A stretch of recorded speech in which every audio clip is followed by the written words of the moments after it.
Telangana women commission కి వివాదాస్పద celebrity జ్యోతిష్యుడు Venu Swamy మాత్రం ఇప్పుడు సారీ చెప్పడం జరిగిందంట. అది కూడా శోభిత నాగచైతన్య విషయంలో.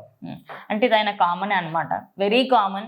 అప్పుడే వివాదాలు చేస్తూ ఉండాలి, దాని తర్వాత వచ్చి క్షమించండి అని చెప్పాలి, దాన్ని మళ్ళీ స్టార్ట్ అంతే. Same repeat. అది ఎట్లా అంటే స్టార్ట్ రిపీట్ అగైన్ అన్నట్టు అట్లనే ఉంటది, సర్కిల్ రొటేట్ తిరుగుతానే ఉంటుంది. సో ఈయనకి ఎప్పటి నుంచి అంటే శోభిత ధూళిపాల అండ్ అదే విధంగా నాగ చైతన్య, వీళ్ళిద్దరు రిలేషన్ కంటే ముందు కూడా నాగ చైతన్య సమంత విడిపోతారు అని ఒక్కసారి చెప్పారు. కర్మగాలి, అది నిజమైంది. కర్మగాలి, నిజంగా మా కర్మగాలి అనుకున్నాం అప్పుడైతే.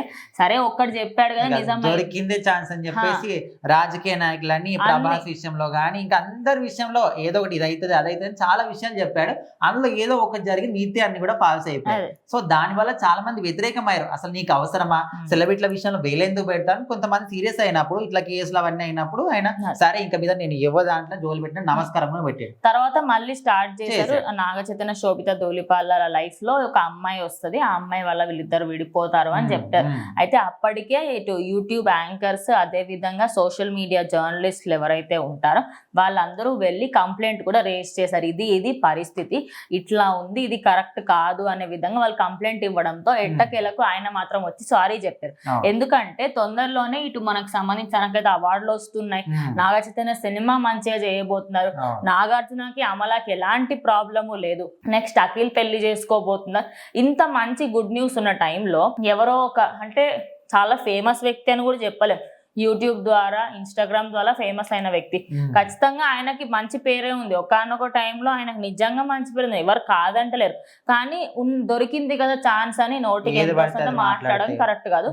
అందువల్ల ఆయనకు మాత్రం మంచి శాస్త్రే జరిగింది. ఇప్పుడైతే తెలంగాణ కమిషన్ ఉమెన్స్ కి సంబంధించి ఏదైతే ఆయన తప్పుడు కూతులు కూసాడో వాటన్నిటికీ సంబంధించి క్షమాపణ చెప్పేందుకైతే తెలంగాణ కమిషనర్ కి అయితే ఆయన వెళ్ళి ఆ లేఖ అయితే సబ్మిట్ చేయడం జరిగింది. దీని తర్వాత నేను మళ్ళీ ఇలాంటి వ్యాఖ్యలు చెయ్యను, ఆడవాళ్ళపైన అసలుకే చెయ్యను అని చెప్పారు. ఎందుకంటే ఇప్పుడు మహిళల రక్షణకి సంబంధించి రేవంత్ రెడ్డి సర్కార్ చాలా సీరియస్ గా ఉంది. ఎందుకంటే మహిళలకు ఏమైనా జరిగితే రాష్ట్రానికి శోభించదు అనే విధంగా ఆయన మాత్రం అన్ని భద్రతలు ముందుకు తీసుకువెళ్తున్నారు. మరి ఇలాంటి సమయంలో ఖచ్చితంగా ఇలా చిన్న వాటిల్లో హీరోయిన్లనే కాకుండా నార్మల్ ప్రజలకు కూడా మీరు ఇట్లా పూజలు చేయించండి, నేను ఇంట్లో పూజలు చేయిస్తా, మీకు పట్టిన దయ్యం పోతుంది, వస్తాయి డబ్బులు వస్తాయి, మంచిగా అవుతారు. సో ప్రజెంట్ అయితే సారీ చెప్పాడు, కానీ మరి ఇంతకు ముందు కూడా సారీ చెప్పి నేను మళ్ళీ స్టార్ట్ చేశాను. కానీ సో ఇప్పుడైతే చెప్పాడు, చూద్దాం మరి మళ్ళీ ఇట్లాంటి స్టార్ట్ చేస్తారా లేకపోతే ఇప్పటికీ చేస్తారని చూడాలి ఇంకా.